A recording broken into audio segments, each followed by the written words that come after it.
Hi friends, Myntra link అయితే parcel అయితే వచ్చింది. జస్ట్ 80 రూపీస్కి వచ్చింది. ఇది ఇందులో ఏముంటుందో కానీ నాకనే ఐడియా లేదు. ఇంట్లో ఉండాలి అయితే ఆర్డర్ పెట్టినారు. చూసాం ఇందులో ఏముందో. అసలు 80 రూపీస్కి ఏమి ఇచ్చినారో తెలియదు. మింత్రాలో ఫస్ట్ టైం అయితే వచ్చింది. అంతే, ఇంతకుముందు కానీ 1 రూపీ కానీ ప్రోడక్ట్స్ వచ్చింది. ఈసారి ఏదో 80 రూపీస్ కానీ 80 రూపీస్కి అయితే ప్రోడక్ట్ అయితే వచ్చింది. దీన్ని ఓపెన్ చేసి చూస్తాం. మింత్రా లింక్ అయితే వచ్చిన ప్రోడక్ట్ అయితే ఇది. నేనైతే ఆర్డర్ పెట్టలేదు, ఇంట్లో ఉన్న అయితే ఆర్డర్ అయితే పెట్టినారు.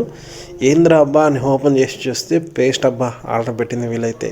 ఇంత తక్కువ ప్రైస్కి 80 రూపీస్కి ఎలా వచ్చిందని క్లియర్గా చెక్ చేస్తే డీటెయిల్స్ అంతే, బిల్లు అంతే, మింత్రా మెయిన్ క్యాష్ పాయింట్స్ ఏదో అదే అప్లై చేసినారు. 100 రూపీస్ ఉన్నింది, అదే అప్లై చేసినారు వీళ్ళైతే. ఇంట్లో ఉన్న అయితే అప్లై చేసినారు.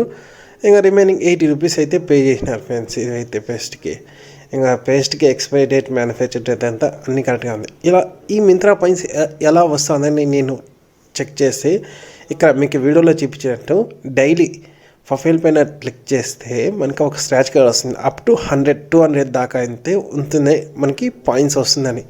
కానీ అందులో రేర్గా తగిలేది ఒక్కొక్కసారి 100 తగులుతుంది, ఎప్పుడో ఒక రేరు 200 తగులుతుంది. కానీ తక్కువలో తక్కువ 7 రూపీస్, 5 రూపీస్, 10 రూపీస్ ఇలా తగులుతుంది. రేర్ ఎప్పుడో ఒకసారి 100-200 అయితే తగులుతుంది. ఆ పాయింట్స్ని యూజ్ చేసి మనం డైరెక్ట్గా ఈ మాది ప్రోడక్ట్స్ అయితే కొనుక్కోవచ్చు. అంతే, హాఫ్ అమౌంట్ పే చేసి మనం అయితే కొనుక్కోవచ్చు ఫ్రెండ్స్. ఇది దీని కథ అయితే ఫ్రెండ్స్.